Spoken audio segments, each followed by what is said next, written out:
Assalamualaikum warahmatullahi wabarakatuh.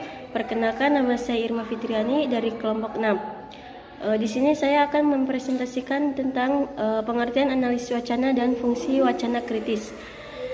Secara etimologi, istilah wacana berasal dari bahasa Sanskerta, yaitu yang memiliki arti berkata atau berucap. Kemudian kata tersebut mengalami perubahan menjadi wacana. Kata ana yang berada di belakang adalah bentuk sufiks atau akhiran yang bermakna membedakan atau nominalisasi. Dengan demikian, kata wacana dapat diartikan sebagai perkataan atau urutan. Dalam Kamus Besar Bahasa Indonesia kontemporer terdapat 3 makna dari kata wacana. Yang pertama yaitu percakapan, yaitu ucapan dan tutur. Yang kedua, keseluruhan tutur atau ucapan yang merupakan satu kesatuan. Dan yang terakhir yaitu satuan bahasa terbesar, terlengkap, apa yang direalisasinya pada bentuk karangan yang utuh seperti novel, buku, dan artikel. Istilah wacana menunjukkan pada kesatuan bahasa yang lengkap dan umumnya lebih besar dari kalimat, baik disampaikan secara lisan maupun tulisan. Wacana adalah rangkaian kalimat yang serasi yang menghubungkan kalimat satu dengan kalimat lainnya sehingga membentuk satu kesatuan. Analisis wacana atau discourse analisis adalah cara yang digunakan untuk membongkar makna atau pesan komunikasi yang terdapat dalam suatu teks baik secara tekstual maupun kesatuan. Selanjutnya yaitu tentang fungsi-fungsi wacana kritis. Yang pertama yaitu tindakan, dipahami sebagai bentuk interaksi. Yang kedua yaitu konteks, yaitu mengacu pada pendapat Guichuk dalam analisis wacana yang memeriksa konteks dari komunikasi seperti siapa yang mengkomunikasikan dengan siapa dan mengapa. Dan yang ketiga yaitu historis, yaitu untuk dapat memahami suatu wacana teks maka dapat dilakukan dengan memberikan konteks historis di mana teks itu diciptakan. Yang keempat yaitu kekuasaan konsep, yaitu salah satu kunci hubungan antara wacana dan masyarakat. Dan yang kelima yaitu ideologi, bahwa ideologi dibangun oleh kelompok yang dominan dengan tujuan untuk memproduksi dan melegitimasi dominasi mereka. Saya Bambang Kurniawan. Kemudian bagian B, semiotik, macam-macam analisis semiotik. Perlu kita ketahui dulu yang nama semiotik itu adalah suatu ilmu atau metode dalam analisis. Nah, dalam analisis ini menggunakan tanda ataupun ciri dalam analisis tersebut. Kemudian analisis semiotik itu ada beberapa macam-macam, tapi ini yang biasa digunakan.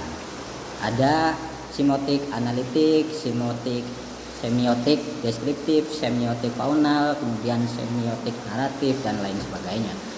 Nah, di sini semiotik analitik yaitu merupakan semiotik yang menganalisis sistem tanda. Dia itu mengkerucut pada sistemnya, bagaimana untuk menganalisis semiotik ini. Kemudian bagian yang kedua ada semiotik deskriptif, yaitu semiotik yang memperhatikan sistem tanda yang dapat dialami meskipun ada tanda yang dulunya itu sudah ada, itu seperti yang digunakan sekarang. Jadi analisis ini yang sebelumnya itu udah ada, nah sekarang juga masih digunakan seperti itu, semiotik deskriptif. Kemudian semiotik faunal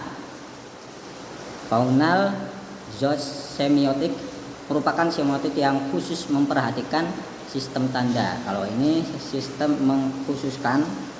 Kalau yang deskriptif semiotik analitik itu semiotik yang berobjek, jadi sudah ada tujuannya. Kemudian di sini kalau semiotik faunal itu lebih khusus memperhatikan ke sistemnya. Kemudian ada semiotik naratif. Kalau semiotik naratif ini semiotik yang membahas sistem tanda atau cerita, ya, sebuah cerita dalam menganalisis data tersebut. Seperti itu. Kemudian ada juga tipologi hermetik. Di sini hermetik itu artinya yaitu ilmu filsafat. Hermetik ini dalam bahasa Yunani itu yang berarti menafsiri atau menafsirkan sebuah ilmu. Dan kemudian ada beberapa bagian yang pertama itu menurut Ricard, jika ditinjau dari sejarah, pertama itu berkembang hermetik khusus, hermetik teks-teks dapat ditelusuri dalam sejarah. Terus kemudian ada hermetik yang bagian kedua itu sebagai metodologi fisiologis ya. Kemudian ada juga hermetik sebagai ilmu pemahaman linguistik. Ada terus tempat itu hermetik sebagai fondasi metodologi bagi ilmu-ilmu. Ini adalah cara-cara bagaimana kita menggunakan analisis data hermetik. Nah, itu. Sekian dari saya. Assalamualaikum warahmatullahi wabarakatuh.